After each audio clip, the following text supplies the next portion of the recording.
Here is our pano. Awesome, cool, groovy. If we take a look at what it did, you can actually see the seam. No, you can't see the seam because it did a really, really good job. If we come over here and turn this on and off, you can see that Photoshop, with these little chunky ways of combining images, actually does an amazing job of stitching together these elements, because right exactly where that 1 pixel line is, it's matching exposure, white balance, everything that it can. Okay? It does an amazing job. What are we going to do here? Last but not least, I'm going to come over here and take advantage of my crop tool. Okay. Actually, you know what? Let's say that, you know what? Because I like you guys so much and you've been laughing at my jokes, I like that, except that I've got this, these edges, and I really don't want to have to crop those out. Okay. So there's two things that we can do here.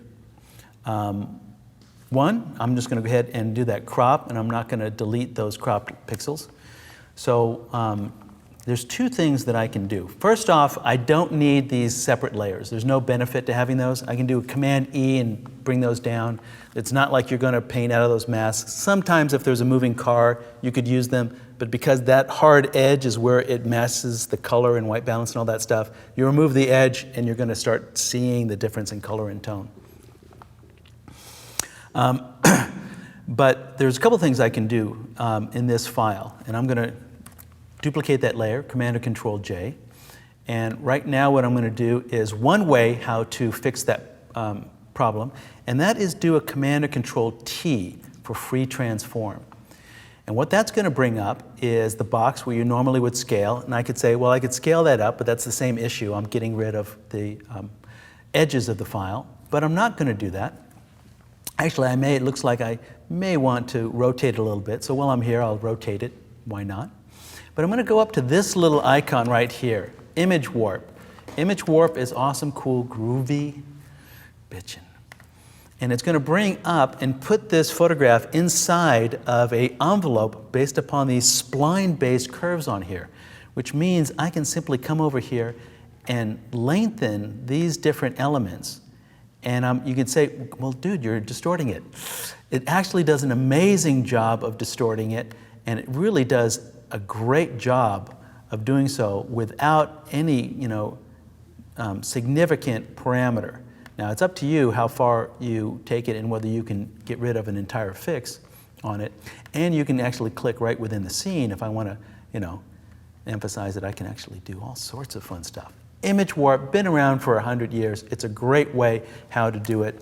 This is, I hit the return key, so here is our before, after, before, after. No retouching, no anything involved. Image Warp, great, tell your friends. Okay, the other way to do it, and I'm going to duplicate this file as well, is using Content-Aware Fill. Now, Content-Aware Fill is awesome, cool, groovy.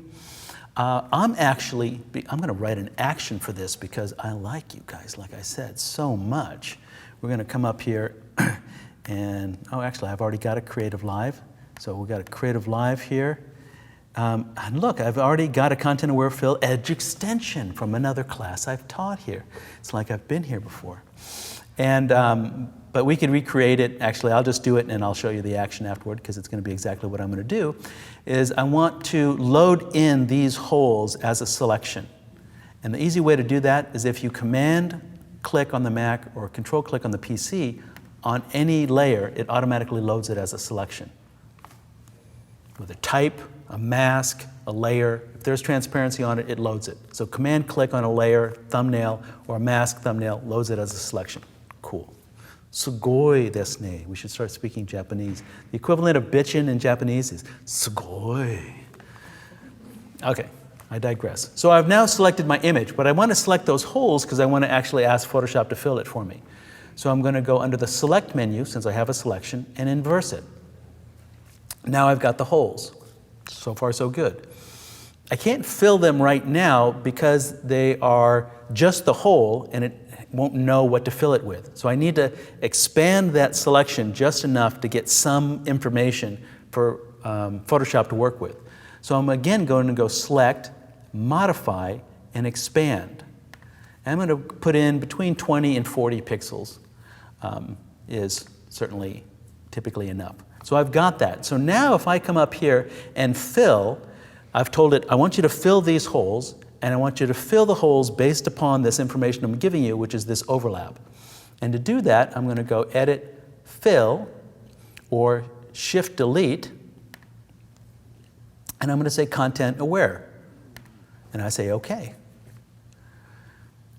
And I go da da da da da da da dun da dun dun dun dun dun.